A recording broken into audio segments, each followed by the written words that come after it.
Okay, I'll call the select board meeting for Monday, August 5th, 2019 at 7 p.m. to order.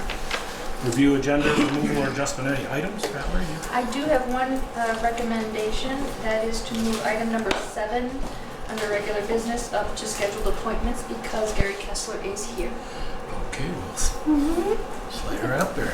Call that 1A? Or 2. Or 2? All right, let's call it plain old 2. Okay. And we have Bob Spot. I'm on a spot for Public forum. public forum. Anybody to speak there? Would like to speak there? Up to 5 minutes. Okay. You're actually on You're on the agenda. agenda. Oh, So okay. we'll put you guys in. Yeah. Alrighty. Hearing none. Bob? Bob would like to come up. Bob here? Yeah. Bob? Bob, you're up now. Yep. Okay. Okay. Yes, right Yeah. here. Right here. Show and tell. Show and tell. Oh, yeah. All right, so 5 minutes? No, No, you're on the agenda. That was on the public forum. You were on the agenda. Oh, okay. I'm sorry. Must have been early May. I could look at my phone and figure out. June? Okay. Early June, got home, very, very loud noise in the house. Nothing was happening there was no problems in the house. Came down, must have spoken to Sharon. She had the operators, I forget what their names are. The beacons. The wife came, Jill. and Jill and Cyrus. we went through all the appliances, even though I made sure, I actually went through all the appliances, both of them, even though I'd already done that. But it turns out that the pipe had breached out just this far onto our side of the curb stop. But to find that out, this is the piece that goes down to the curb stop. There's supposed to be a cap on the top. The cap was completely gone, the pipe's broken, and this was bent so much that he couldn't get the wrench in, and I had to loan him a rock bar. He'd stuck it down in and worked long and hard to straighten it out enough to be able to turn it off. So there was that piece, and that was bent going with the traffic, for starters. Then there's this piece, which I'm guessing is supposed to be straight. I don't know, I'm not a plumber, water system person, but I'm guessing that's supposed to be straight. So I'm kind of thinking that it was a piece of equipment of some kind. Yes? Did you have a picture of this in the ground? I don't have a picture of it. You don't, because I don't think that you're right. I think the pipe was turned that way so that the curb was going toward the road. As he was straightening it, he was going from west to east to straighten it. So he was straightening uphill on Garfield Street. So it was bent Going downhill. going down. Okay. So you're on the We're on the north You're on the side. north side of Garfield. We're on the north Okay. side. I was there from the very beginning. Yeah. As somebody called. Did you call me? Yeah. Yeah. Yeah, so it was definitely bent downhill. So anyways, the only thing that comes to mind is that whether it was, the thing is the sidewalks got done a few years ago, so there was equipment in there then. Snowplow equipment or whatever, but it doesn't seem like a naturally occurring situation. So wait a minute, how far down is this shop? Should be about 5 feet. If I've personally run over curb stops and pulled curb stops and never broke a pipe. Well, the other From piece that. is that when the Garfield Street got repaved and they redid the swales out in That's- front, and Was that this in curb this- stop that curb stop was pretty exposed after that regrading of the swale. And it never just occurred to me that it's been gone. I haven't seen it for a long time. You mean the cap? The top, The yeah. top, okay. Our water So- operator, Jill, left these for us. She knew this was going to be on the agenda, and she thought this might be helpful. That this is the part, I don't know the words, the language, Curb stop. terminology. Curb stop. But that this was the part that he's talking about Yeah. was like bent, but there was no leaking here. Well, can I just back up? But it was this part where the service line comes in here. She said that it was soldered, and it was the soldered part that failed on this side of the connection. But Yeah, it it was, looks like it was that. past the soldered part, Yes. so it wasn't actually the actual soldered. Can I see that phone? So, yeah, this And it almost into looks- here. So, yeah. Solder looks like it held. Solder looked like it And- held. Looks And like it pipe looks did. like since it got bent, it eroded. I mean, and I'm not a metallurgist, whatever it is, but I'm guessing that when pipes get bent, the metal gets fatigued, and it would be easy for it to erode over time. Looks like the erosion started from the Mm, outside. people- I'm curious as to whether that's even K copper. If it's hard copper instead of soft copper, because K copper is meant bent. Yeah, it looks like that.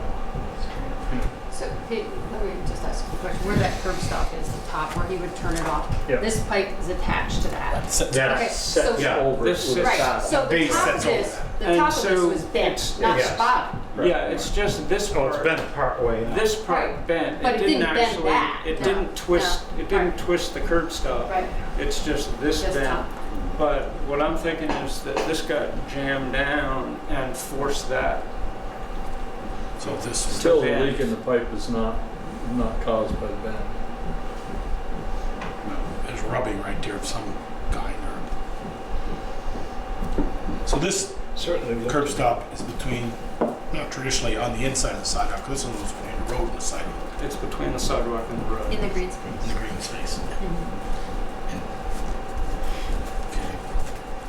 So, So I just wanted to lay out the facts. So see if there's, any chance that there was possibly some town equipment that could have been involved in changing the, configuration that led to the erosion that blew the pipe. I guess the $1 million question for the board is, put our water commissioner hats on, because that's what this really is. A water commissioner decision is, if there was, if this leak had been on here to the 8-inch main, Right. we'd had to dig it up anyway. Yeah, There was that's that- not That's not in. okay. It's not K Okay, copper. rather. So that would take quite something to bend it. Well, K would bend fairly easy, Right. and it's made. This isn't made. He would kink it if he was forced. This isn't made to Right. be buried. Is the deal? The other It's thing, not made to be buried? Not the stuff you Not use generally. in your house is not made to be buried. The K is thicker wall and it bends. So that could be, That could that solder is gone. Yeah, but the hole is definitely. Oh, the hole is back inside of it too. one thing, another thing that Jill wanted to pass along is that soldered connections are not up to code. They're not allowable, and they don't know who installed it or when it was installed. But it's not to specifications. That At least two solder operators. should have been this. Should have been a process. So back before these are fairly recent. Right. Before that, the vintage of this would have been a flare fitting. So anyways, I don't know if I have any, any standing to Unfortunately not. From the curb stop on, we're liable to that and for that curb box, which I believe we paid for. That's not in part of the bills. Right. And anything beyond that is the homeowner's responsibility. Right, but homeowner's responsibility, but, I mean, my question coming in was who was responsible for having it get to that situation where this could happen? I would say whoever put that in, because they used Wrong copper. wrong type of copper for one thing, and they soldered it, which they should not have done. Right, but. And so then that's- somebody whacked it with a piece of equipment. But I don't believe that that's not the cause of the leak. Yeah. The cause of the leak is the pipe failed. I mean, that's Yeah. very evident. So the cause of the leak is that they soldered. No, the cause of the leak, the pipe failed because it's not the right pipe. It would be no different than if you had the old galvanized pipe in there and it failed. It would be your responsibility. I know it's not the answer you want to hear, but that's what our ordinance says. Okay. As I watched that excavation occur, it was pretty obvious that a piece of equipment had bent this. They couldn't even get the wrench down inside there. And in pulling that curb stop over like that and kinking the pipe, I think that caused the Well, if it was, soldered joint to become weak and fail. the thing is, it would Well, the be. leak was before they bent the pipe though back. They bent it, straightened it back up, didn't they, Ted? He said No. he came home and he heard this noise. The way the saddle sets over the pipe, if the pipe was Right. bent with traffic, it wouldn't have pushed that. It wouldn't have pushed down on that. It would have rolled. The saddle sets, this runs perpendicular to the road. Yep. So the saddle sets over it Yep. like this. If it was bent like this, it would have just No, rolled but off. that It wasn't wasn't bent like bent. that. This, I mean, it was bent From there from up. here Yes. up. Yeah, so it Right. didn't bend down. So, but it's the impact Right. that drove this down and bent this pipe. It didn't bend it That was straight up and down. The This lower down. part of that, It just The drove saddle this straight sets like down. this. Correct. Right, and it drove that whole thing straight down, so it bent this it did pipe. this to it. It could have done Couldn't that. have done that. Hmm? Could have done that. That pipe's all That's in. what I saw when they dug it Okay. up. When they opened the hole up, you saw that I bending was back towards the standing road. right there through the whole thing, and when they opened the hole up, the saddle was sitting like this. Either, yes, And then the Like 8-inch this. main is up here, Ted, or down towards you? down this way. The 8-inch main is down Yes. this way. And that pipe came up and then had a bend in it halfway up. It was so severe that they couldn't get the wrench down We've got inside. a number of those. It certainly looked to me like when they excavated the swale after the sidewalk was repaired or redone, that they hit the top of the curb stop because the top of the curb stop was completely missing. They dug down right beside that pipe and they cleaned the pipe all the way down. They never Never hit it. never hit it at all. When they took it out, you mean this to do the When water they were repair? digging To to get to repair the it. bottom. Yeah, okay. Right. So the valve was sitting like this in the ground, and the pipe came up and then turned. So this was Still north and should've south. This was north and south. Bent both sides. This was north and It's- south. I mean, it should have drove. Well, shouldn't it have been east I and think west, the not north other and side south? Which is north and is south. K. But it should have still bent. It wasn't straight. So the K is from the curb stop to the main. This was running north and south, and the pipe was back towards the west, you say. Yeah. This pipe, which is independent to that, but it can get driven, Right. I mean, with force, Well, it can drive it It straight also down. has a slip, a 1-foot slip couple in there for it to slide up and down. Yes. Which probably couldn't. It's probably So seized, rusted. it's seized down. It looked to me like they took the top of the curb stop and pulled the whole thing over, and it bent in the process. Right. and there's a steel rod that goes up. The wrench doesn't go all the way down to there. There's like Right. a 1.5 or 2 foot Right. steel rod that comes up off of that. Right. I don't, like I said, I've hit a number of curb boxes and never damaged a pipe. I've had to replace curb boxes. Okay. Anything more you'd like to add? I just think that, you know, it's a pipe failure. It's not the fault of the curb box. Is my take. Well, I mean, and from looking at it, there's obviously pipe failure. The question is, you know, why did the pipe fail and was the life cut short because of, you know, because of the action that happened to bend it? That's yeah, it's obvious the pipe failed. I have no qualms whatsoever about that. It's just,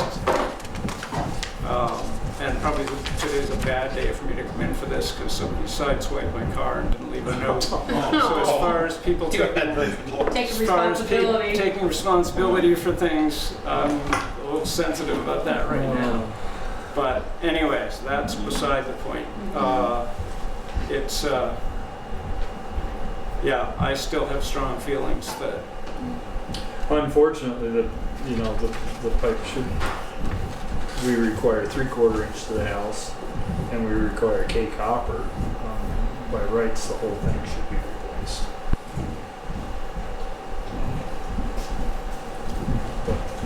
Yeah. How much did they replace? Just that one Just the section? 1 foot, That just one? what he's got. Just that one section? Just a short And then they, piece. this year Put one of these in. Right, is a reducer. yeah. Well, we have to get that.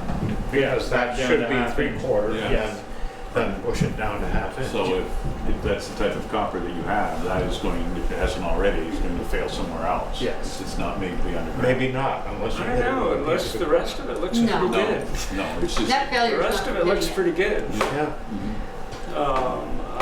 You know, I have a lot of faith in from the repair to the house, because the offer was there to replace the rest of it right then and there.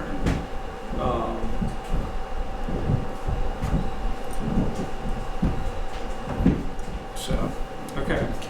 Okay, well,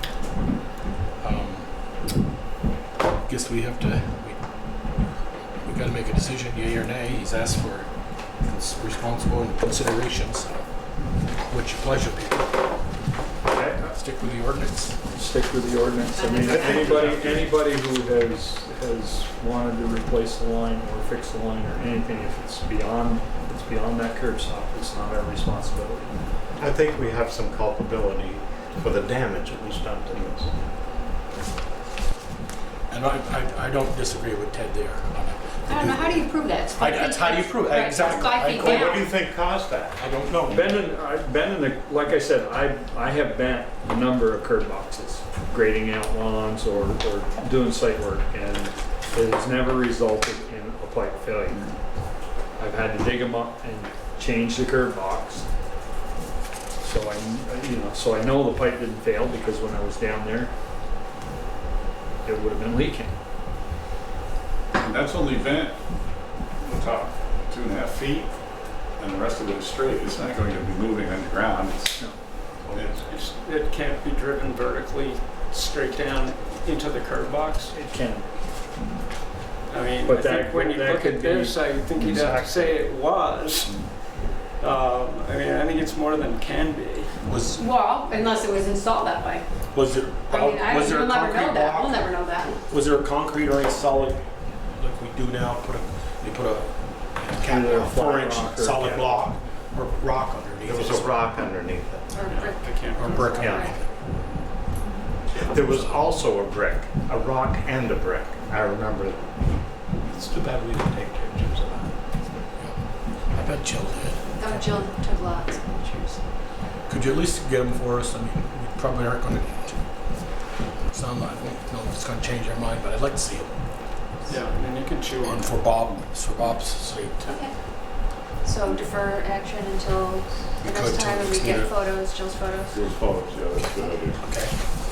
All right? It still wouldn't hold out a lot of hope because. No, it won't, but I do think, seeing that, I mean, there's more of them in the village and the water system look like that than they do like from Maple to Airport Drive because those just got replaced last year. So, Do you guys want this back? Because I just saved it for tonight. Well, I keep guess it on the this- keep it on the dash of your car so when you this go would- get your estimate. This would be mine. for your It's actually hitting around, you won't feel quite so bad. Bob, I don't know. No, you keep it for. We don't need it. We've seen it. Posterity. Posterity. If you I'm don't sorry. want it, leave it and I'll take it Put and it throw in it the in my historical scrap pile. Yeah. Okay, It's like, thank you. Yep. Okay. Gary, Hey, Gary, come on up. Very much. Thanks for taking me a bit out of the way. I appreciate it. All right. So I'm here for the Green Mountain Stage Race for this year. I haven't been here in I think a couple of years anyway. The race is this stage that will come through town is Sunday, September 1st, and it would be exactly the same as all the other years. I think. I do try to work with one of the high school teams that help out both in town and then up at the Memorial Park. They hand out water bottles up there as well. Making that climb, they slow down a little bit. A little bit, right. You can can handle a water bottle. Well, we get the cross-country runners, so they can run alongside and Yeah. they're going faster than that. So that seemed like a good team to work with. And then in the past, I've worked with the police department and had one of the Bristol police officers out just to manage the intersection when I come up. Our chief is here tonight. Oh, okay, great. I don't know if I met the new chief here. Hi, back. Good. We'll set up a time to meet with him and go over a few things. Yeah, that'd be great. And we've detailed instructions. And I did send that little note and as well as the insurance coverage for the name of the town. And I do get a permit from the state police, so that's the other little part of it for the signature is the ability to use town roads. So if it's on a town highway, I do ask the towns to specifically approve it so we can go ahead and do that. And I think it's gone relatively well the last, 5 or 6 years. This would probably They be did the... much better last year cleaning up the water bottles than they did. well, that's good. I try to get back over there and make sure they get picked up. I know that the state's going to be actually starting to micromill that section of road, which might be good for your drive, over the gap. But they are going to start, I think, on the 12th. Are they going to be done with the bridge down at the bottom? They will not. So I have talked to Charlie Clark from the Addison County Sheriff's Office about how we're going to manage that. Yeah. And I think we'll have 2 or 3 sheriff's deputies there to just keep the traffic moving along. And when the big groups come through, the state police leads each field. When they come through with the bigger groups, they'll move the traffic ahead. And then when it's just riders and more 1s or 2s, they can just go to the inside. I think they're So going to you try want to to go move the north traffic. over the bridge? No, we're not they going to go over the bridge. We're going to go up 17. But, I mean, my concern would be Oh, not so much traffic people on this stop. end, but the people on the other end who aren't going to I necessarily see what see you're the saying. bikers going up. Right. So- So that's why we'll have the 2 or 3 sheriffs there. We always have at least 1 sheriff there, but Right. we'll have more this year in order to make that work. So, Okay. it's been a bit of a challenging year. Some of the other parts of the course that we use got washed away with some flash flooding over in Bethel and Rochester. So the Bethel Mountain Road is, I guess, technically Is it, open. I was going to say, is it open? Well, if you know how to go the kind of different ways, you Yeah, can I make your way over there. I went to But, go and it was, right. you had to go cut around the back. You couldn't get down to Bethel. Yeah, the little Rochester. short section from Central Village up to the. Yeah, no, up to just Mount Rochester up Oh. to where it gets steep. That road is gone now, It's basically. gone. It's amazing how much damage was done. Yeah, so, Again, right. What is the steep road? Yeah. so I'd entertain a motion to let Gary Green Mountain Stage Race.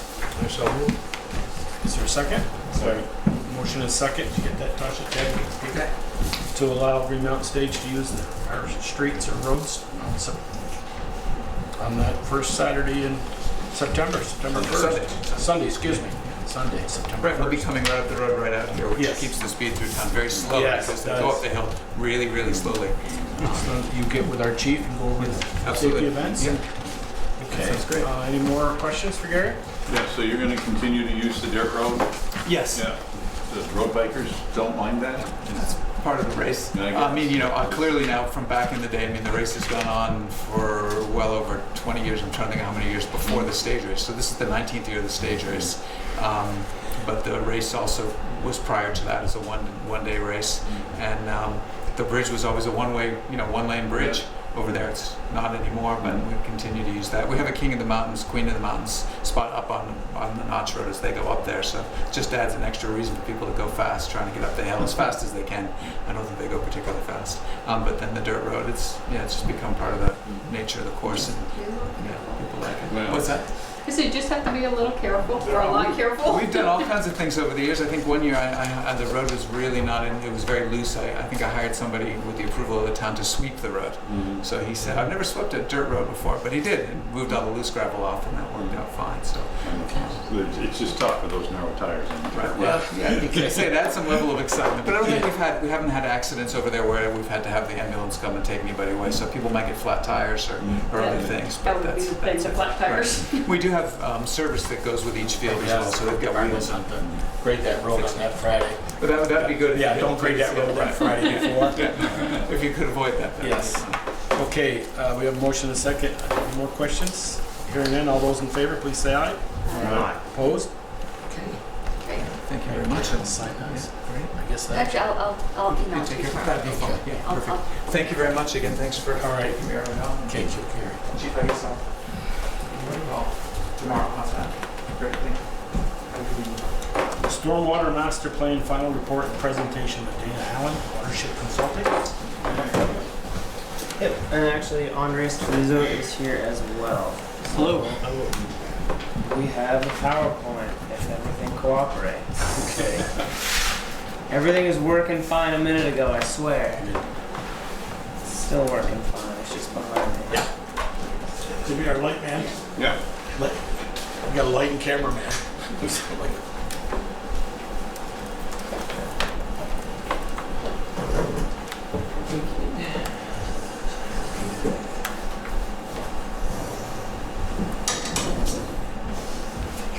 Use some highly technical slideshows. Jiggering. So thanks for having us in tonight. Really appreciate that. This is the culmination of a fairly long process. How long have we been working on this? When did we kick this off? September. September. Yeah. So this is what's called a stormwater master plan. This was in partnership with the town of Bristol and the Addison County Regional Planning Commission. It was the result of a grant that ACRPC got on behalf of the town to basically do this sort of master planning work to look at opportunities to manage and otherwise control stormwater runoff. So tonight what we're doing is we've basically run through this entire process. We've arrived at a series of designs with the project design team, which included members of the community, ACRPC, Town of Bristol, Highway Department, that sort of thing. I led the design process, the planning process, that sort of thing. So I'll be presenting this, and we'll just walk you through some of the basics of the stormwater master plan. I'll try to make it quick. There's already been a lot of water stuff going on tonight, so this is slightly different. Yeah, this is dirty water that we're trying to make clean. So we'll try to keep it fairly quick. So just to go through this process, and then we can talk about the designs once we get there. We're basically looking at the stormwater master planning process, which is a problem definition followed by some level of data collection, data development. We then typically assess, model, and rank the options that we find out there. Then there's some level of design. We'll talk a little bit about that once we get to the later slides. And you also got input from the committee. Yes. Yep. And we will talk about that as part of the design process as well. And then we come up with a final stormwater master plan, which kind of synthesizes this whole process. So we've actually turned in that document. So if you want an interesting read, it's a mere 70 pages or so. So the problem definition, we've got a couple issues going on locally and regionally.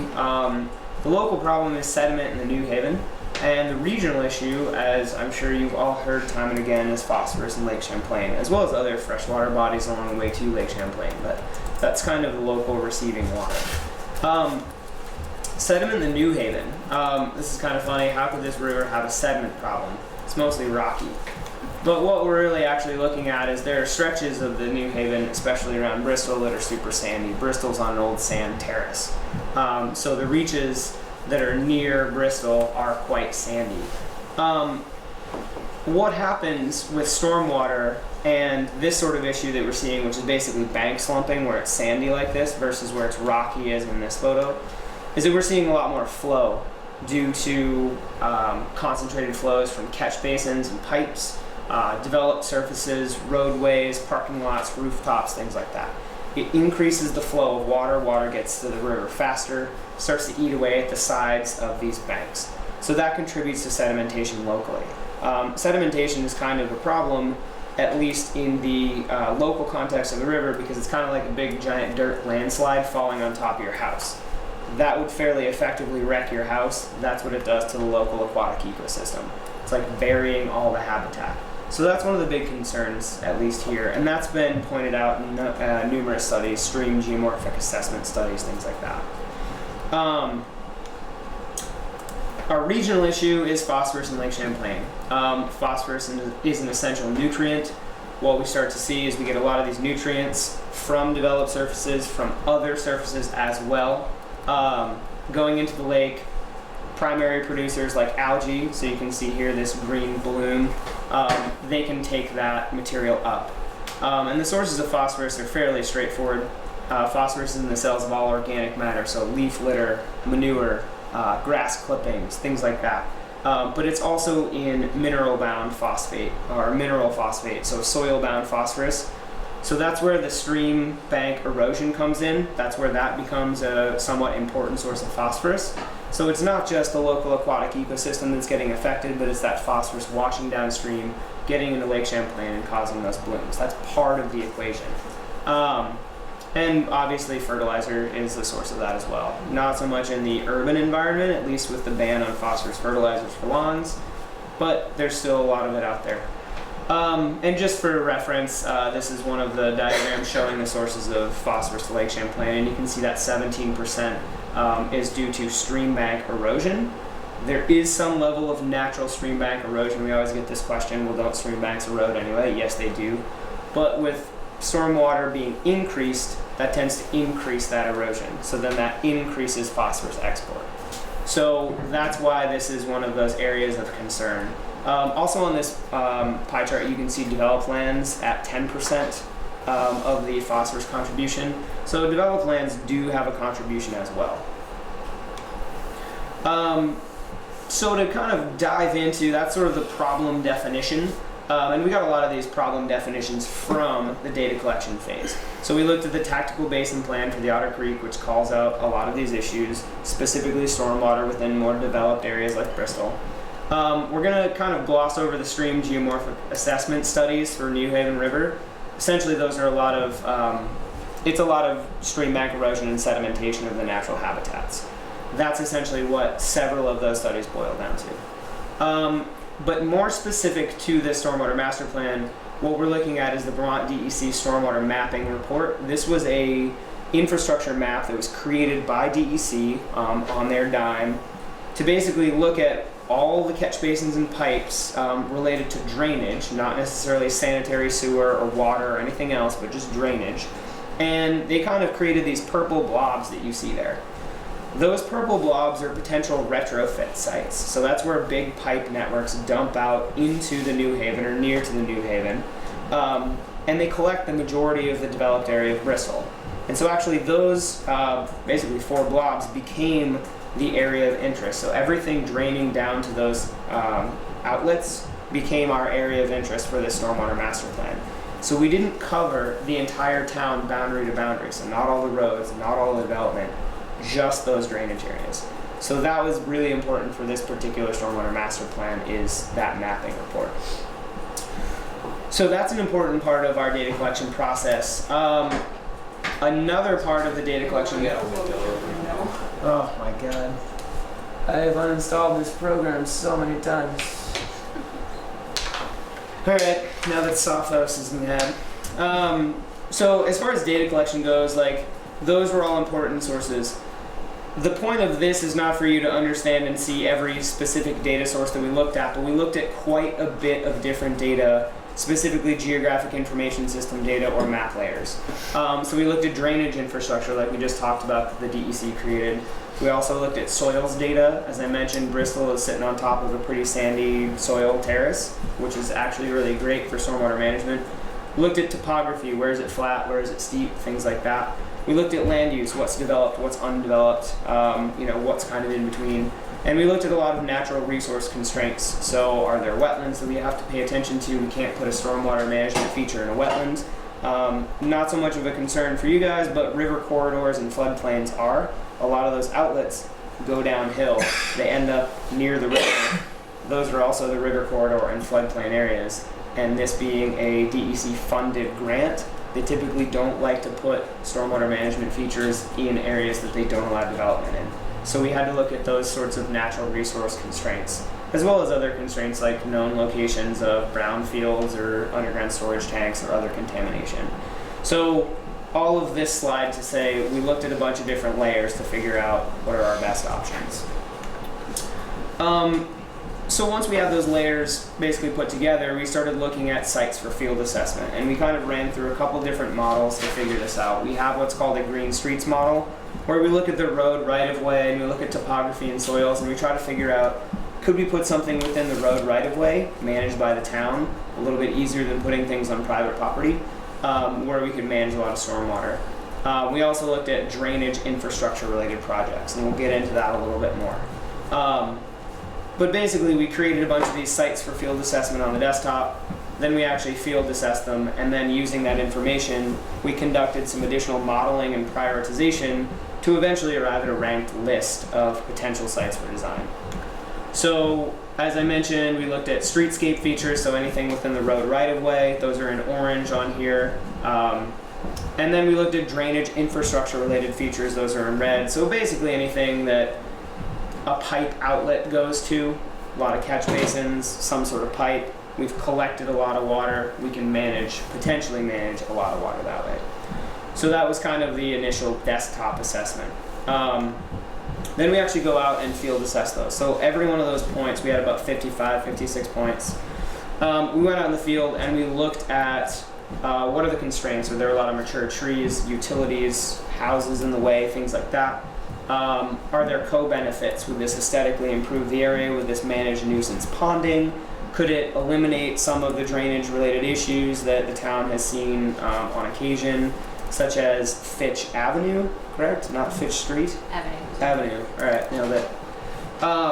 And we photo documented all of this, and we basically created a bunch of different of these field reports that you see an example of. Kudos if you can read that. I can almost read some of it. I don't expect you to read that. It's just an example of the things we put together of all of these benefits and constraints and potential costs. From there, now we've got a pretty good idea of the desktop assessment. We've got soils and topography, things like that. We've also gone out in the field. We've looked at some of the benefits where it's, could we manage a lot of impervious? Could we get a lot of pollutants? How easy would it be to construct? Is it going to be expensive? Things like that. So we put them into this matrix. And this matrix basically gives it a numeric score. So that allows us to start to winnow out some of the less ideal sites and get down to the ones that have the most potential.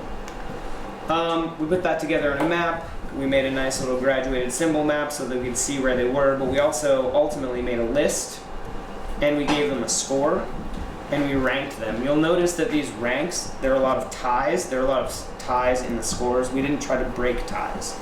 What we found is that getting down to this list of 10 or so, and then actually just sitting around a table and talking with the people who know the area best, who have the most, sort of local knowledge of this sort of thing, is really the best way to get down and break these ties. Or we can say, it's equal to us as far as this ranking matrix goes, or we've essentially given it an arbitrary score. But now we want to talk to you guys and see what you really think. Like, what's the most bang for the buck? What's the most feasible? Where do you want to see things happen? So, for example, on this one, just to call out something in particular, 1, 2, 3, 4 is the Shaw's parking lot shopping plaza area. That's one of the largest areas of impervious surface in this particular drainage area. And we talked a lot about that. There's actually been work that Watershed has done in the past on that site for the site owner. And we talked about including that in the final list of design sites or not, because it is one of the largest single owner impervious surfaces in the drainage area. And the group felt that, you know, this was a grant that was benefiting the town, so they wanted to make sure that the town's public areas and public drainage was being treated versus just focusing on potentially private drainage and maybe chaining in some public drainage as well. So that's an example of a site that scored really high but didn't advance to design because the town felt that, you know, or the project design committee felt that it didn't have as much merit as some of the other ones. So from there, basically once we've got this list, we sat down and we were able to pick out some sites. And for those sites, and basically 2 of the sites are right on the park. Actually 3 of the sites are right on the park. There's a couple systems of subsurface chambers, we'll dive into that. There's some dry wells, which are kind of like chambers but much, much smaller. And then a couple of systems at the school. So we basically picked 4 different sites and we presented the group with a bunch of sketch concepts. I like to call these crayon concepts. I basically go back to the computer, I model out the size of these potential retrofits, and I just draw them quickly on an aerial photo and I say, okay, this is what it would look like. What do you guys think? Is this about the right spot? Is it too big? Is it too small? Is it interrupting utilities? Is it going to impact landscaping too much? All of these concerns get hashed out in these meetings. This is also based on soil infiltration testing, so we infiltration tested all of these sites to make sure that they were feasible and they were modeled accurately. And so we basically came up with these crayon concepts and then we further hashed it out. So we took these blobs that you see here, where it's just kind of like, could be somewhere in there. Multiple different scenarios for volumes of water managed, smaller volumes versus larger volumes. Some get more pollutants, some get less. And we actually advanced it to these more 30% concepts where they're drawn to scale and drawn accurately. And so those sites are what we're calling School Street 001. So right here we're looking at the park. Up there you can see that School Street. And then we're looking at, I always want to call it Main Street, but it's North Street. North Street on the other side. So 2 systems in here. And then actually, there's another system that's designed at this intersection for a system of dry wells. So that's kind of 3 sites in one. Let's talk a little bit about what these systems are. As you can see, we've basically got this staggered system of chambers. They're subsurface chambers. They're basically half rounds of pipe made out of plastic. They're surrounded by stone, so they sit on a layer of stone, and they're surrounded by 3/4 inch and a half stone washed all around them. What essentially this acts like is a leach field for stormwater. So the water you're collecting isn't quite as dirty as septic, obviously, but it works in the same way where you collect it, you let it filter down through this stone, you let it filter into the native soil underneath, and then that returns to the groundwater table in a much cleaner form than going out the pipe into the river. So it slows it down, it filters out those pollutants. These chambers, as you can see, they're under the street and the park. They're designed to be load rated, so they can be parked on, they can be driven over, that sort of thing. The structure itself has a load rating, and then with all the stone, it actually disperses the force laterally. So these are absolutely 100% meant for this application, under parking lots, under streets, under parks. We cheated this out into the street as much as possible and made the row in the street as long as we could, because we didn't want to impact the park, or we wanted to impact the park as little as possible, because we've got play structures in there, there's landscaping, etc., etc. So the impetus for going subsurface was to basically dig it up once, install this system, and then replace it back to its original condition or close to original condition without impacting any of these structures as much as possible. And if you can see this a little bit, there's just a splitter structure there. So there's an existing pipe going down the road. We essentially install a weir, which would split off certain parts of the flow. When the chambers fill up, basically the bathtub's full at that point, and it triggers another weir, and so then the excess water goes out the pipe as it would normally. So there's no outlet to these chambers other than into the ground or via the existing stormwater pipe. And that's true for pretty much the rest of these systems as well. So this second system on the opposite side of the park, same idea, much larger system. The reason this is much larger is that the drainage system that comes down to it is much, much larger. This one we did our best to minimize the impact, but this is going to have a bit more impact than the smaller system on School Street. We've got some, what I like to call underground furniture here and there. So there's a hydrant right there, there's an electrical line right there. We didn't want to get too far out in here because it makes it quite difficult to capture. There is a drain for the fountain there, but we can actually capture that water and infiltrate it with these chambers as well, so that would still remain an outlet. We just kind of outlet it back into the chambers versus into the pipes. And there is some landscaping in here. We actually had a lot of conversations about this, and I feel like of all the designs that we came up with during this process, this is the one that's potentially the most fluid. These are 30% concepts. These are not construction plans. These are not jurisdictional plans. These are just proof of concept. They'll work. This is where they could go. This is the size they could be. But if in the final design process, it's felt that, you know, there's too much impact, we really want to save this tree, we want to save that feature, et cetera, that's something that gets hashed out in final design. If the town and ACRPC and funders choose to go that route. So again, splitter structure here functions the same way. Once the bathtub fills up, it overflows via that pipe. So we did the same thing at the school. 2 separate systems, much smaller. Primarily manages the school's drainage on one side. The key here is actually that we are taking a little bit of drainage from uphill of Mountain Street. Mountain Street has had issues in the past with significant flows. This is in part because it's a lot steeper and the soils up there aren't as good. It's mostly C and D soils, so they don't allow infiltration like the sandy A soils that town is built on. So naturally they generate a lot more runoff, even though there isn't a lot of development up there. So by putting in this splitter to this smaller chamber structure, what we hope to do is alleviate some of that issue. The other thing that this small chamber structure does is that it's going to more adequately capture the school's runoff via a couple of paved swales and a catch basin. Some of this runoff, we were informed, does make it down into the neighborhood over this way, which has experienced localized flooding. So this is also an attempt to alleviate some of that localized flooding. Some of that was related to Fitch Avenue, but some of it could also be due to the school yard and parking lot. So this will actually manage some of that flow.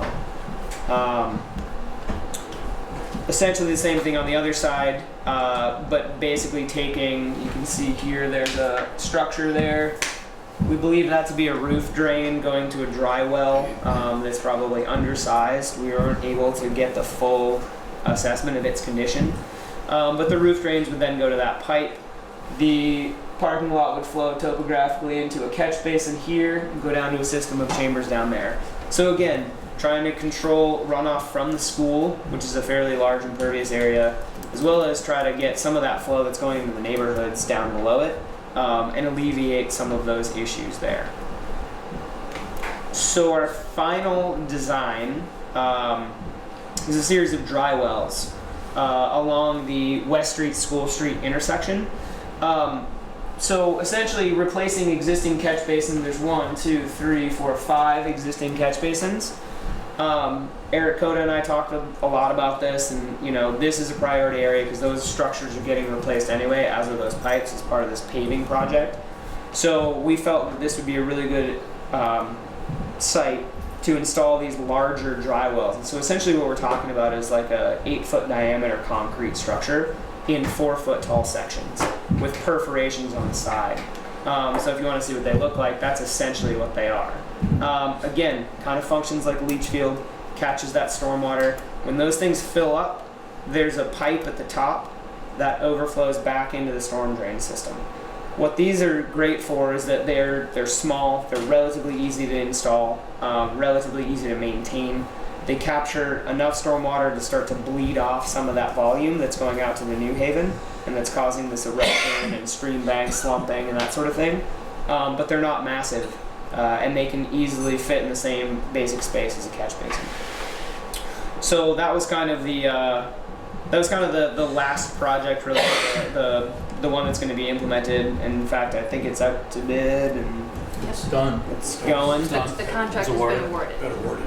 It's been awarded, right? It hasn't been constructed yet. No. Right? No, it's doing the work. The material's all ordered. Masterson's been ordered. Okay. Cool. And the great thing about these that I really like is that this is the sort of thing where, you know, this can be done throughout the town and actually has been done. There are dry wells throughout the town. They're just much smaller than this, like a 2-foot diameter pipe with 4 or 6 inch perf pipe coming off it. This is exponentially more volume. Granted, heavier, larger, requires more excavation to install, but much more functional. Eric told me in one of our first meetings, he was like, I don't like these things, they don't work. I was like, well, they're really small. We don't have outlets on them. These will all have outlets. These will have outlets, they're also much, much bigger, so they'll have a better chance to bleed off some of that water. So is there a bottom to this? There's not There's a no bottom. bottom. So Stone, it's just stone and then and then the holes on the side. Yep, so it bleeds out the bottom, bleeds out the sides. Most of it goes out the bottom, that's just, it's gonna bleed that way anyway because of gravity, but the lateral pressure is decent too. what's the history about, you know, I know you, I assume you have stone all around it, right? Mm-hmm. Of it, the water going down through and then the land underneath kind of deteriorating away. If you Yeah, have good exactly. well drained soil underneath, it's just going to continue We to got go 200 down. feet of gravel. It's not. Yeah. gonna be- Well, I kind of, I had to ask the question. when we have, That's a we good do have question. 200 feet of gravel at the first 12 feet over by my, you know, Pine, Liberty, Munsell, that's beach sand. It depends on where you are. You get I've up. had 2 systems fail Yeah. because I had 12 feet of packed sand. Yep. It was like beach over there, my septic. Well, My we leach field would not drain. actually did Dig out 12 infiltration feet of sand testing and for all that. all of these systems. And so that was one of the big parts of the modeling process is actually going out and doing like basically a what's called a standing head infiltration test. So it mimics infiltration conditions under saturation. So I if could the see- soils have been saturated. You go up to the school where they've got those systems up to the school. That's pure gravel. You go on to Spring Street in those backyards and it's all silt. It's the old Mhm. Lake Champlain or Right. Yeah. Over. seashore, and As it's you go just by Munsell and that, I could see these systems where we don't want to tie in the West Street project anymore, or on Munsell, Liberty, Pine, Mhm. you know. But these are designed to overflow in so that they don't, like the ones we had the one we had in front of Ed Shepherd's, the one we got in front of Latursky's, those don't go anywhere. No, it's kind of white bottom. That's why when they get full, like you said, when they get full, there's nowhere for the water to go. Same thing Spills with out. Americans. Yeah, it's like the relief valve on the bathtub. It's like it can only get so full before it starts to. So that's kind of the. I mean, it's a fairly simple design. It could be replicated around town again with the right soil conditions. Totally right. With these, with no bottom in the stone, we don't have a way of, you know, after a while that stone gets silted over. Does. Yep. That 12 feet lower down there, and then it's just water stays there. It doesn't go through the stone anymore. It gets Gets sealed that up. sealed, so Yep, to speak. it does get sealed up. So that's actually one of leaves the. too. Yep. That's actually one of the things that we haven't talked about, and if we can get into sort of the operation and maintenance. But all of these systems, any system requires some level of maintenance. The good thing about these systems is that the maintenance it's not highly specialized. It's fairly common stuff. It just basically involves a water jetter and a vector. So for any of the chamber systems, they got an isolator row. So basically that's the dirty row, the first one. You put the jetter in there, you pull the material back, you vector it out. Same thing with these things where basically you can get you get access via the catch basin grate and you can get the vector in there and it'll pull all that material out. I'm not saying it's not without cost. That's clear. So Well, what's your guess on how often that would need to be done? yeah, we get that question a Say lot. every I'm going to say 3 years. I mean, it depends how much is going in, obviously. Sure. But especially those storm tech chambers, you know, they're designed to function even if that isolator row is almost half full with material, and so it can continue to function for a long time. I mean, that's not to say it would just be good preventative maintenance. It's going to function better. if you These do it. will as Function well. longer. Right. The water, So- once the water gets up to the holes in the side of the well. That's right. I mean, the holes will continue to function even on the bottom. You know, we'll seal eventually with leaves and fines. Where did But I on read sides. that they were not to be 4-foot sections stacked on top of each other. It was supposed to be an 8-foot unit. Well, they cast them in 4-foot sections, Yeah, and then certain of these are 8-foot, yeah. and certain aren't based on the modeling. So we basically sized them so that some of them would be larger because they're catching more water just topographically, and some of them are smaller because they're not. So it just saves on cost. So it makes them more appropriate to their particular location. And that was purely cost savings. I mean, they could have all been the same exact structure, but it would have cost $3,000 more, $4,000 more, pretty much per section essentially. So we saved where it was appropriate and spent where it was appropriate. At least on this particular. And they function the same.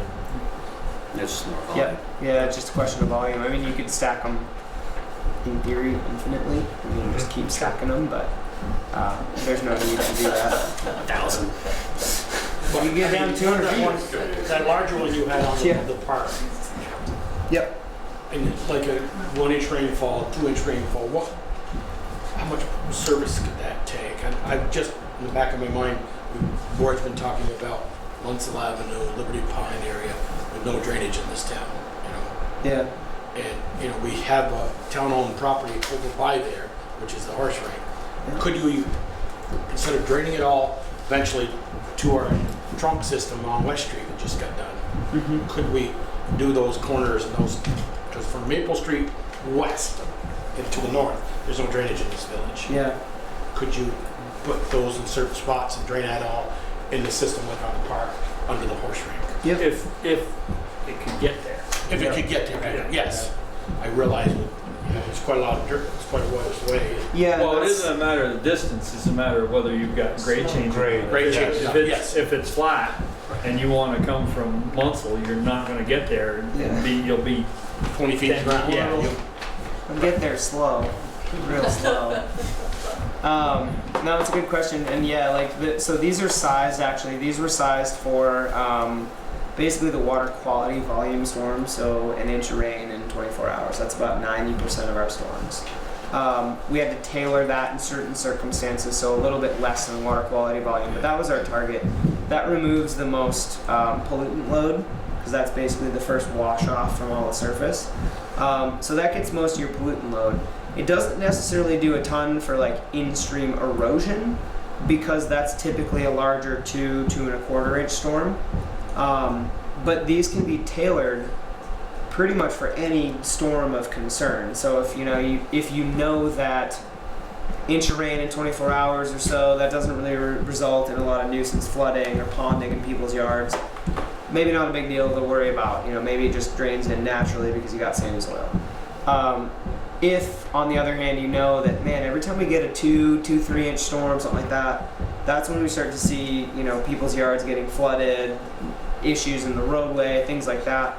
They can be sized for that. They get big. I mean, that can be a pretty big volume of water depending on how much you're training in, like how much you're piping in or whatever. But they can be sized basically for whatever concern you need. And these things are modular in that you can add another row to This it pretty is- easily. This is what's over the Bristol Works for the parking lot, Oh. for the parking lot on Pine Street, Mm-hmm. and then for all the roof of the Chambers? yeah. It's a doghouse. Yeah, that's exactly what it looks like. It's a doghouse. We happen to have a doghouse in the leach field at our house. So I'm familiar with it. Works. So, all right. So we've kind of brought you guys to. I mean, I've taken up quite a bit of your time. I meant to do about 10 minutes. I've done 30. I'm sorry. But anyway, the deal is that we've taken this through 30% proof of concept. So on some level they will work. Further design could include 60, 90, and 100% design. So basically through construction. So refining details, refining costs, refining location if need be. So changing some of this stuff. That can all happen in further design work, but that's not part of this scope of work. Basically, our grant was through this concept, and so we're quote unquote done at this point. And so that results in the generation of this final stormwater master plan, which is a synthesis of all of this stuff, including some recommendations for next steps. And so to speak to those next steps and the further design a little bit, there are some options. Option 1, seek final design funding. So there are a bunch of different programs that could potentially fund that final design. I did put the DEC's Clean Water Fund, the ERP, on here. I'm not entirely certain that they would be appropriate for that, but there are limits. Depends on the price of your project. Yeah. They have a minimum level for projects to apply for, but we can talk about that later. But there's also the Lake Champlain Basin Program, the Clean Water Block Grant, which is, I mean, those are both good funding sources. And then there's also a quote-unquote Green Schools Fund, which is also state level funding for school-related projects, which would just cover the school project, not the ones in the park, but it does have some potential. And then seek implementation funding, and essentially, they would be the same sources, potentially. Although for some of the road-related projects, so dry wells and things like that, there is the Municipal Grants and Aid program, which helps with roadway-related runoff. Yeah, as long as they're not a class 1 road, we found that out. Oh, yeah, it's true, because then that's V-Trans, isn't it? Yeah, so in theory, you wouldn't have to worry about that anyway, but... What we did with the dry wells, they wouldn't fund it. Oh, really? Yeah, okay. But with the stuff on the park, we would be eligible. Well, those rules might change, so... Not next month and a half, they're gonna be done, but Yeah, no, I don't too know late, what the too late September- for you guys, but, yeah, so anyway, and then also potentially just begin implementing some of these smaller practices, out of the capital budget as it becomes appropriate, so maybe just, next time it's time to replace a a catch basin, do it with a dry well instead and connect it in, and then you've got your structure that's new and fresh, but then you've also got volume reduction, which has an impact on your issues of concern. And that's what we're doing right now on West Street and on East Street. We got another 3 dry wells going in on East. Great, that's great to hear. All right, I just hit you with a lot of information, so I'm happy to take questions or. And in your report that was in your packet are the more detailed information about costs and the construction details. And we do have, these are actually, sorry, I stole these from Valerie, but there are larger plans that can be scoped out. Last time I saw them, there was a little red line shooting all over the place. Yeah, that sounds about right. Yeah. Was that the dry wells? I think it was When just we the dry were wells. moving stuff around, it must have been you were on the phone with. Yeah, exactly, that's right. I remember that. We were kind of doing some design by phone. So. So Ally is here from the Regional Planning Commission to also help us explore next steps and what the Regional Planning Commission might be able to do to help us move things forward. Yeah, so I'm an AmeriCorps member, so I only serve at the Planning Commission for a year, and my year ends Friday. So she's leaving. Yeah, it ended last Thursday, but I'm here. So, but anyway, ACRPC, happy to help with all grant funding. There's going to be another AmeriCorps member to replace me early September, and they'll kind of be involved in this project and following up with you and Valerie about potential funding sources when those start rolling around in the fall. Like I said, Dana has mentioned, Better Roads program has funding opportunities. Lake Champlain Basin program has funding opportunities that come in the fall. Clean Water Block Grant, which is a chunk of funding from DEC that is it's a little bit squirrely sometimes where funds get administered, but that has just opened up, and we're getting final details from that within the next couple of weeks, and I'm sure they'll be sent your way, or you'll be aware of them because they're quite handy in that way. But so we're here and happy to help with any technical work with applying for grants and getting these projects moving forward to final design and implementation. And I'm a go-between. Wearing the 2 hats. So I'm just kind of we've had sharing information. That's right. We've had some discussion, talked about loosely designing over there from Autumn Harport, kind of that parking lot kind of crest by the police department entrance down into the Munsell Avenue intersection there. We get a lot of flooding in there, comes out of that parking area. We get a lot of it on Pine Street between Liberty and Munsell, in that area. You know, and maybe that concept with the big tank, and then we were thinking of 24-inch pipe in between with stone all around it. Perforated. Perforated. Yep. We could do something. I'd like to see maybe if there was some grant money for those types of things. I'm not sure what the cost. I know the cost on this park thing would be hundreds of thousands of dollars probably. It's in the, Yep. Yeah, I haven't read that part of it. Yep. But Yeah, for implementation. the water, stormwater still isn't going away over there whether we put it out here or not. Still the problems over there. And Yep. so. Ally, do you know if some of these funding sources require this kind of polished master plan document, or can we bring a locally born concept with enough information that we can qualify for funding without having to have something so professionally prepared? Right. So I know like the master planning process makes you eligible for a lot of grants, and I think you have to. It just depends on the grant to kind of talk about like something that's not in this report.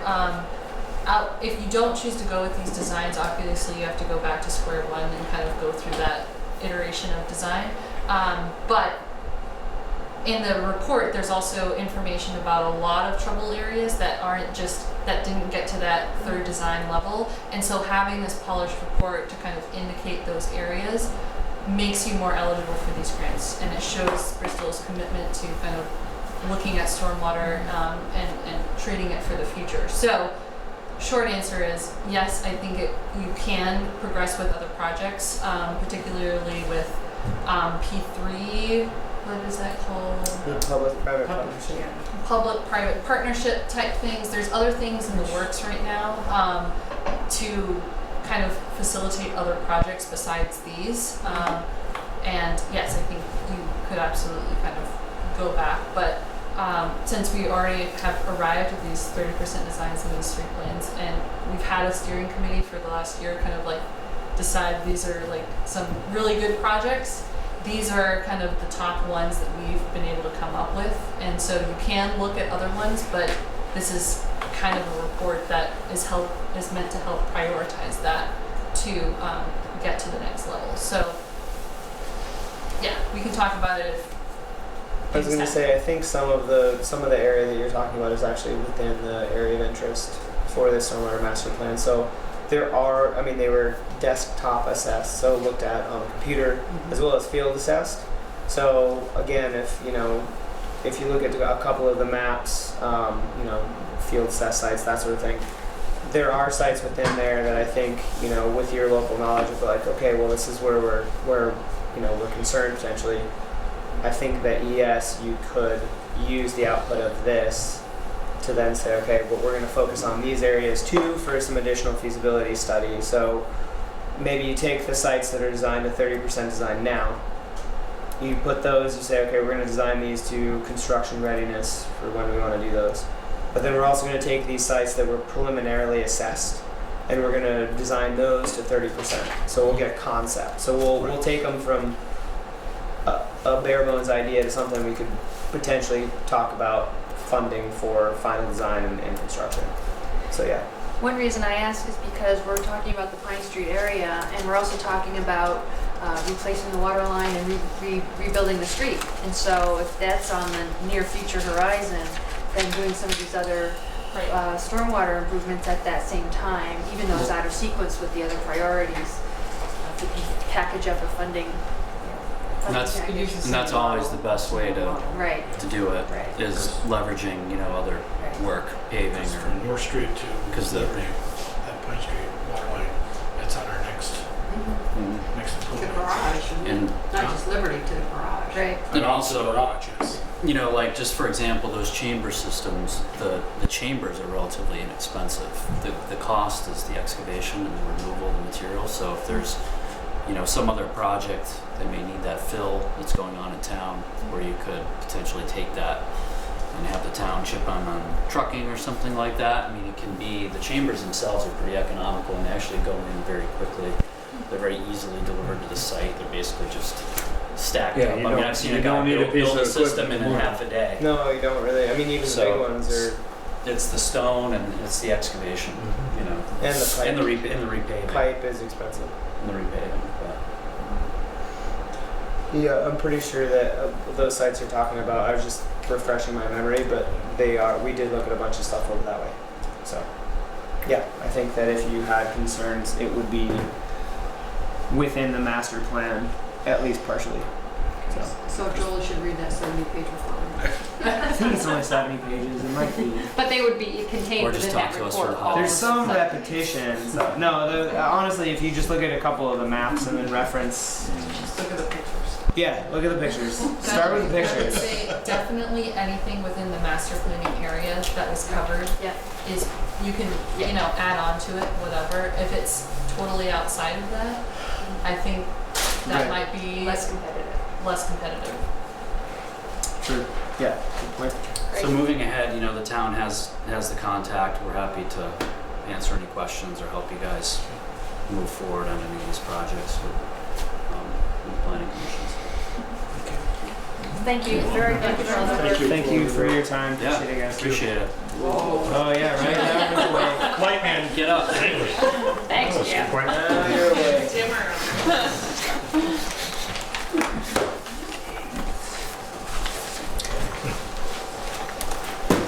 Guys, thank you, Katie. Good luck, Ellie. Thank you. Yeah, good luck, Ellie.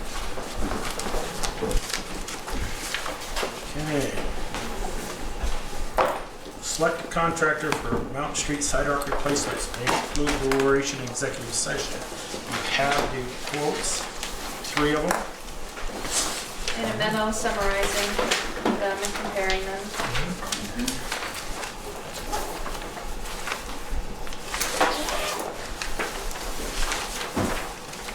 One thing this scope of work did differently this year was to include the alternative of having the Public Works Department do some measure of the site preparation, the demolition of the existing sidewalk and preparation of the site.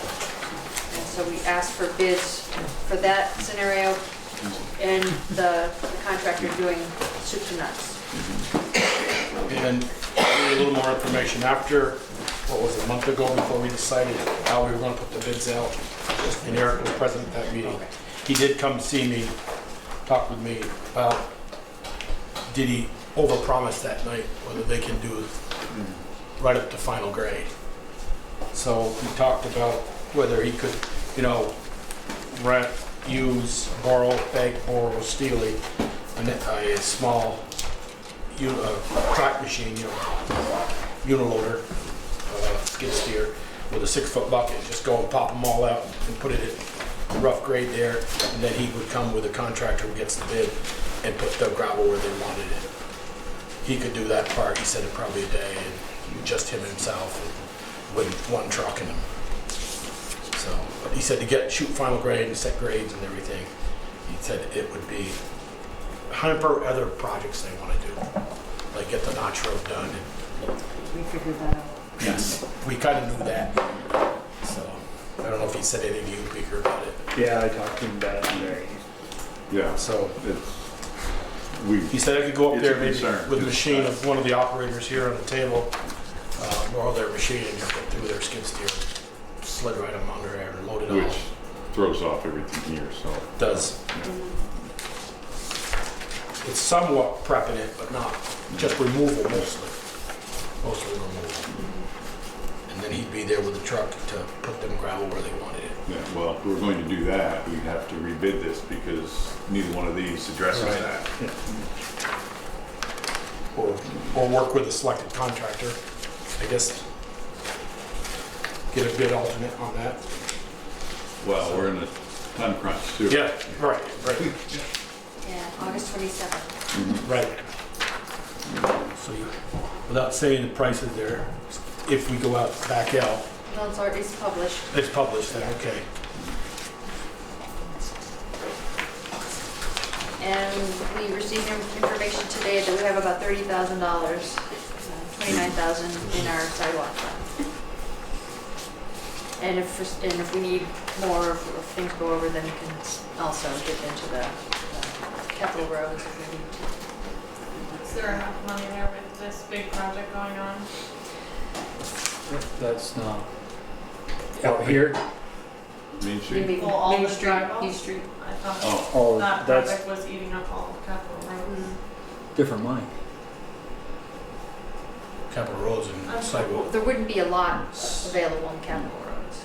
No, I was just referring to Right. the overlap she was talking about, not to do the entire project. Yeah, the dry wells are gonna really make a hit to that fund.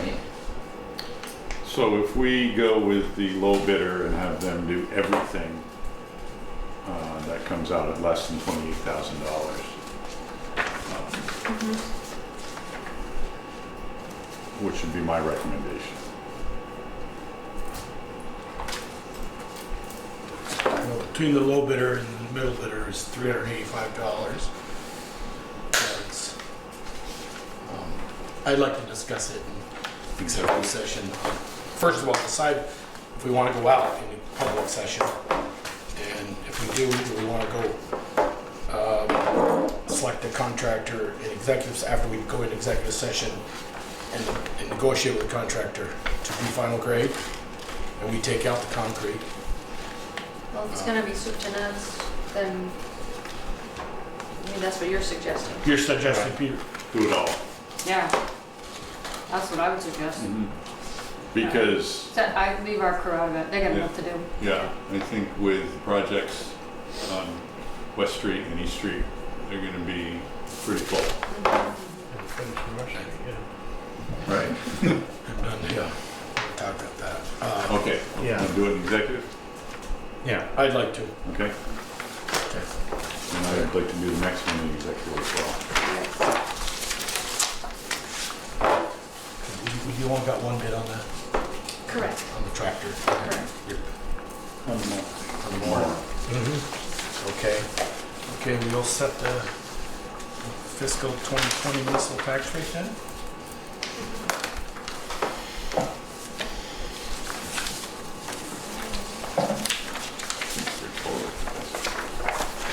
Jen is here, if you've got any questions, like, holy crap, or, hey, that's a pretty good tax rate, or, Well, excuse holy my crap, French, holy excuse my crap that language it's for the, 4%. huh? I said, holy crap that it went up See ya. 4%. It could be in Travis. We could be in the Jones, Yeah, 9, 10, 12%, Yeah, well, So- that's crazy for the. but we're not. but we're not, right? We're not. What, 26? Should note that the police district budget went down. Yes.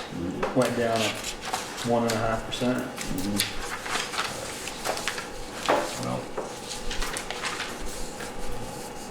general fund, the highway did too, so let's give credit where credit is due. You're right. So Jennifer, you are recommending a non-residential tax rate of 2.2881? That's what it calculates out to. I'm not necessarily recommending it. Oh, no, okay, I'll rephrase that. You are calculating through your knowledge and your great Yeah. machine in there, calculator. But bottom line is, we've got a set budget. and Right, it's we've all got- set budget. I did mention to Valerie in discussion was just that general fund budget is not what was the published warning, because we had agreed to pay off some debt, so it actually reduced the general fund because we used our undesignated fund money, so there was the amendment that you all Right. made. So that number is accurate and reflective of that, so I just, basically you should be able to compare these budgets to what's in the town report, but that one you wouldn't be able to unless you read meeting minutes. Because it was done a little bit differently with an amendment, but everything else is pretty straightforward, and the education tax rate is what gets sent to me from the state of Vermont, so. So the municipal tax rate without the police district is 70 and 0.57, 70.5 cents. And with the police district, did you add 31.35 into that, right? I didn't, but Is that what I'm looking at that in the bold, the police tax rate, town police district tax rate, 0.3135. Yeah. It's about a buck. Which What's is that? police It's about a district. buck. Yeah, with the two of them together. Yes. Yep. 101.92 to be exact figure. So, $1.02. $1.02. So that's the total tax rate? That's the Total if you live in a municipal, police district. Municipal. If you live not in the schools. including the We don't have any control over the schools, so.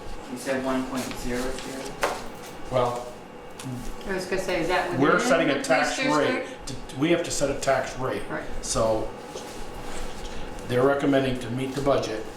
So I'll make the motion, we set the homestead tax rate at 2.3153. We set the non-resident tax rate at 2.2881.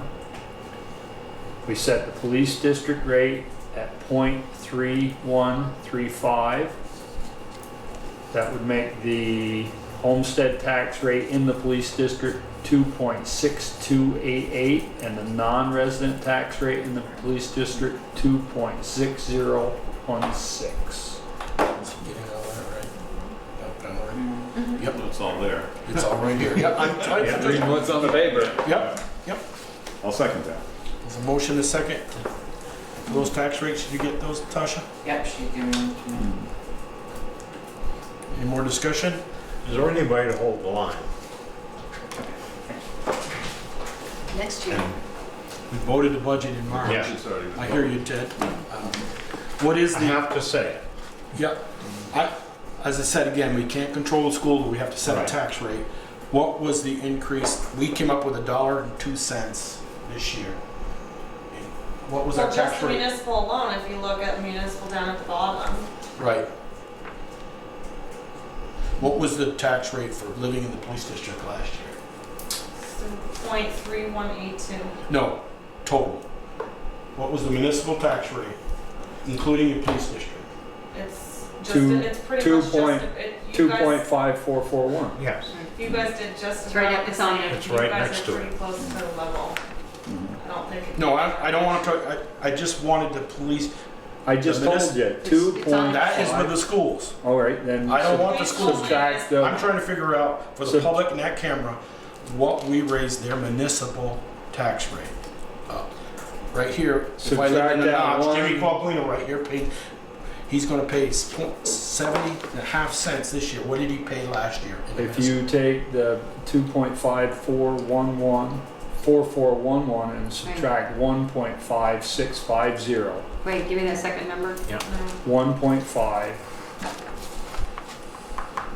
1.5650. That's non-resident. No, I was gonna say that can't be right. No, okay.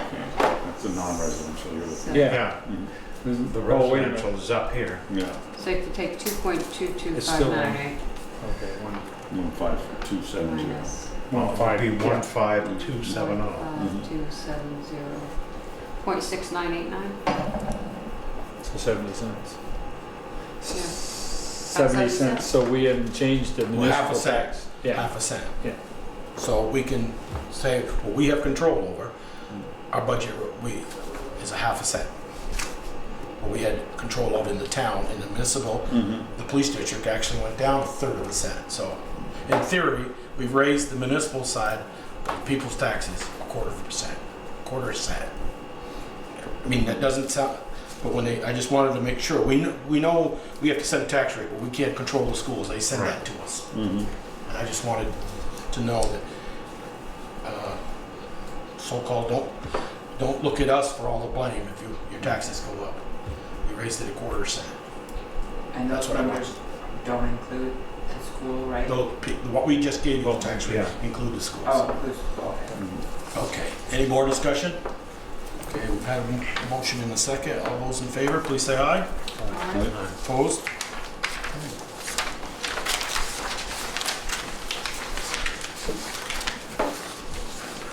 Okay, approval to execute the West Street Infrastructure USDA loan documents. Here. Finally? Yeah, Well, South Street Bridge is, you say finally. Well, no, we're not even there yet. no. I'm glad that's a you're- different- Yeah. We're not gonna bother. Okay. Sign multiple times. Okay, so moved. Do we have to have discussion about what it is and not? It's the West Street, right? Okay. Well, we've already agreed to it. Right. Yeah. I'll second it. Motion, is there a second? Pete second. Oh, you made the motion? I made the motion. I'm sorry, Michelle, I didn't hear you. Okay, there's a motion, a second, to all of us to sign the approval and execute West Street Infrastructure USDA loan. Any more comments? Hearing none, all those in favor, please say aye. Aye. Opposed? Approve and execute the People's United Bank South Street Bond Anticipation Note Renewal Documents. So moved. How many more years we got, Jen? 5. Well, 5? unless that was a 5th, so. 4 more Yeah, after this 4. payment. Four. I brought it to Valerie's attention there. Thinking about so our portion of that bridge was a total of how many thousand? 100,000. Yeah. About 100. Because we owe about 54 now on it. 52, 620. Okay. Second that. I will. Ted second. Okay. Although, any discussion on that? Kind of standard, we've been paying that down. Okay. This, you said that the capital roads fund is tapped out, or will be when we get done this. I Yeah. think so. It's Kind of probably will. in discussion, I haven't really looked at solid numbers, but based on what you approved Masterson's plus Yeah. Eric was ordering the material Yeah. separate, because it was maybe a little more cost effective, I think. Yeah. It sounds like pretty close. I just the thought that I had, if we're paying $2,000 a year in interest, that if we had the money, but we don't, so it's Yeah. not. Yeah, It's from a underneath mute it. point, Yeah. yes.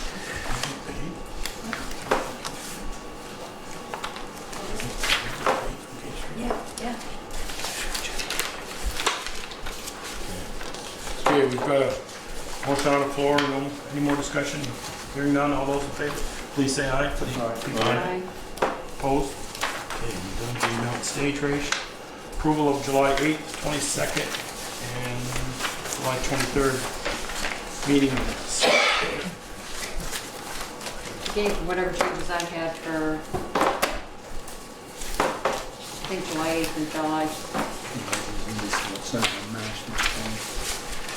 And I had a change on the, July 8th and July 22nd, I think I gave salary to my changes, just small changes. I have a change on the 23rd.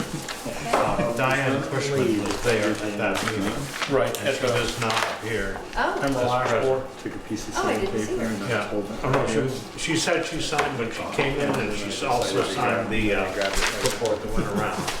Yeah.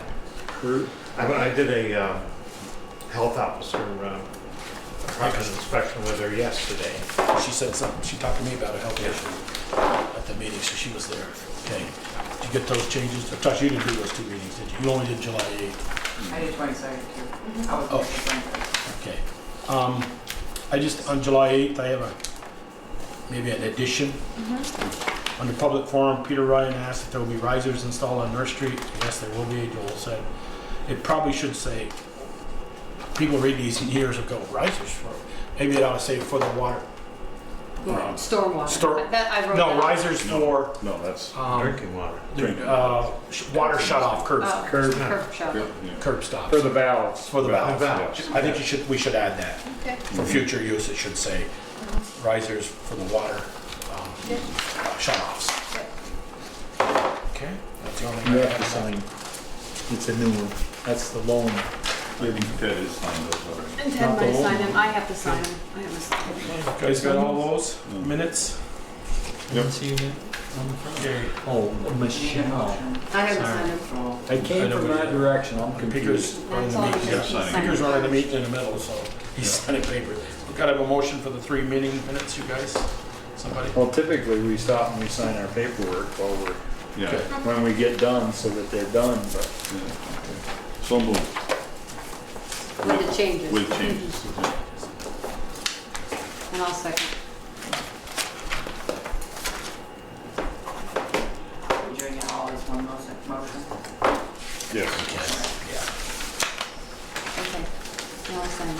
Put 'em right So in you the got a envelope. motion and a second. Any more corrections? Hearing none, all those in favor of approving the 3 dates of meeting minutes, please say aye. Opposed?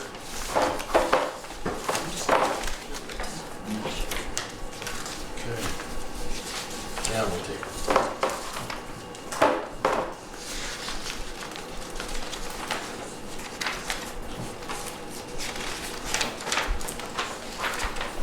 You said Diane was at the Johnson. 23rd, yes.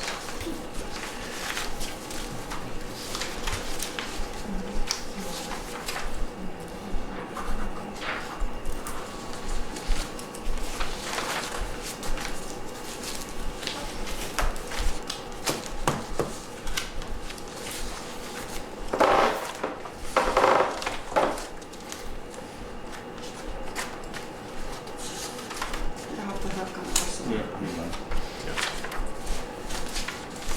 Did you do these, Ted? Had the Yeah. trouble, I think. We can go for them.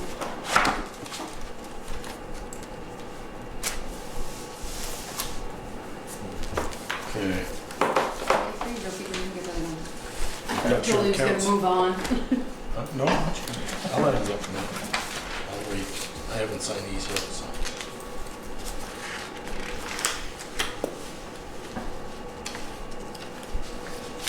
So this one.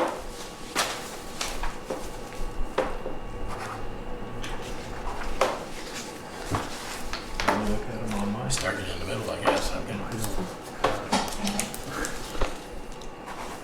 You see when I get here. When he got his. Town clerk. I look at them on mine just before I go to bed. Oh, yeah. Guess what? And then you go to sleep. So,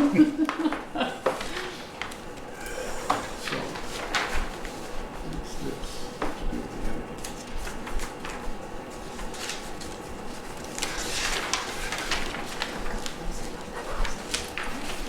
There's 3 things on there. Yeah. You're right on ball. Don't kid yourself. Yeah. Clerk. I don't. So it's a different color tabs. That's all right. And town treasurer. Okay. Some more there, something there. Sweet.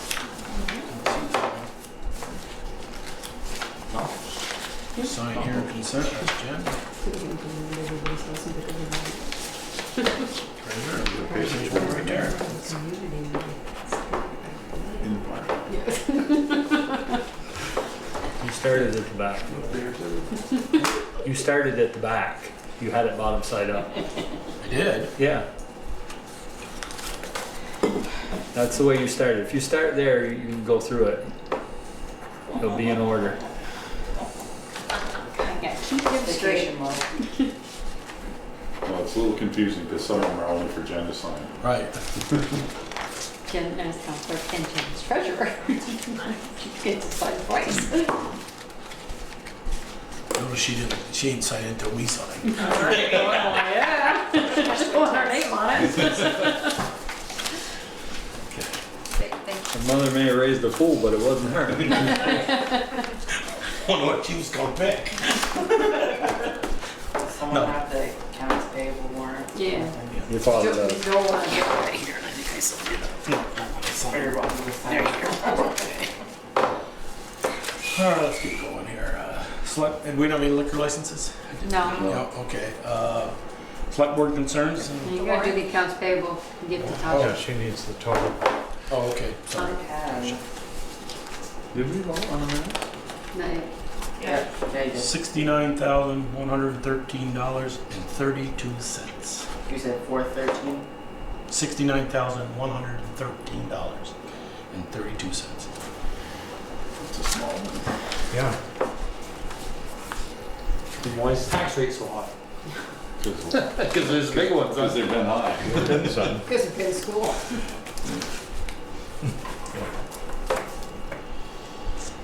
So my question, so he started this was half of the Right, tip.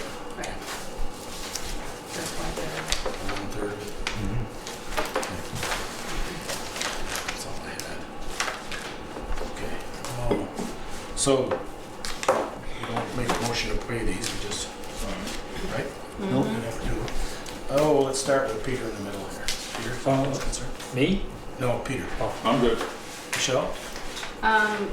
Good, I do have a question though. The dirt roads, whatever they had this past weekend, do you have a contact name for the person who was I running? would, yeah. Can you give that to me? Because I lived on that road. They were like driving down the middle of the road when cars were coming back and forth. They weren't like pushing over, and I get it, but it's like when somebody's coming at you and they got to pull over and you're in the middle. So you want me to send you her Yes, contact information? Yeah, and just, you I wanna just follow get up with email. her? I'll follow up with her. Okay. What event was that? Just want to know. Route Vermont, Route in Vermont, or something like that. Yeah. I can't remember, something about dirt road, something or other. And I thought it was just a ride, but there were a couple people on by, they had numbers on them. I said, is this a race or a ride? And they said, it was a race. I thought it was just a ride, but I thought that's the way they build it to us. there was. And, So it was a race. well, I'm not really sure, but kind of, yeah. They all had numbers. Those two were racing. What's that? What road? They were using Upper Meehan and Meehan. I can imagine the kid coming down too fast Upper Meehan and make that turn down Meehan. You can come down Towards fast. 117, But where making you the made turns that all over turn. the story, yeah. So is your concern partly that they weren't following the rules of the road? Pretty much. Okay. And I know that was one of Eric's things. Because they certainly did stop. Okay, Peter? Just let everybody know that the guys are gonna be working some later nights. They rented the ditch bank mower to go over the guardrails and cut the brush back, and they gave them unlimited hours for a week.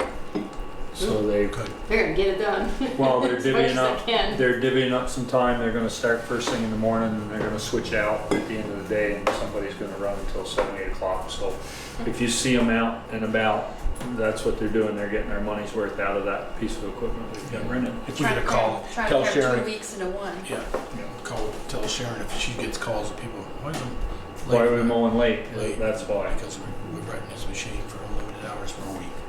That's it. Okay, Ted? The rises on North Street.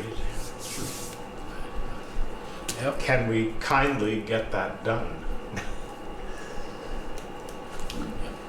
I agree, Ted. I don't know what the problem is. They aren't First of orange all, yet. huh? They Yeah, aren't right. orange yet. They I aren't don't know orange which ones yet. they are. Because I rode my bike down there, so it's not this big stormwater drain we're No. talking No, about. no, We're no. talking about Well, just shut the off, where yeah. it's shut off, the water shut Right. offs, okay. Yeah. Right. I was just trying to, when I rode down there the other day, I was trying to figure out which ones that were, what was the issue? I didn't hit any potholes, Yeah, so I obviously put I a stop to didn't. the orange business I'm good for you. so that it wouldn't happen. And the other thing is, there's nothing we can do about this, but I really love seeing dog poop in a plastic bag put up against a power pole or in somebody's garden or up against a tree, and I don't understand why these people cannot dispose of the dog poop. They've done the worst part. Yeah. I To know. me, they've done the worst part. Honestly, Take it home. if they left it there, in Find 5 the months it'd be gone. Instead, they put it in a plastic bag and it won't be gone for Be 5 careful, millennia. they won't be picking it up at all, so. I don't understand it. Yeah. So, I understand it smells like you have to carry it, but it's your dog. Some people use an old purse, so that they don't have to put it in their pocket. Then they hope they get purse snatched. There was an article where Yes, it was. this last week where that actually happened. Yes, it I was was. going to bring that up. Well, I think it was a joke. Do you think it was a Yeah. joke? Anyway, that does it for me. Okay, I just have a couple, 3 things. The sidewalk just south of Devon Lane, just before Alan Lathrop's, between Alan Lathrop's driveway and Devon Lane, not the sidewalk, the brush is getting right out onto the edge of the sidewalk there. And I know the boys go around in October just before they plow, but you probably notice it, don't you, Peter, when you're walking through there? well, It's growing right over onto the Is that sidewalk. on the west side? You're It's talking the west old, side? Francis. The old railroad. Yeah. No, before what was her? Jeffers. Jeffers, thank you. Yeah. Francis Jeffers' old Yeah. place where Carl Van Fleet lives there. Well, there's a lot of places where the brush is Yeah. growing over onto the sidewalk. You have to walk single file. Yep. Several places on Mountain Street. Yep. They got that ditch bank mower, they can take There it you in a go. hurry. Easy. I didn't say that. And then, I think it's on camera. Just don't tell the road crew. and Valerie, we're going to have, there must be 50 quart size, gallon size oil over by the oil container where the old recycling was. It's just still sitting there. Okay. Can the guys get those?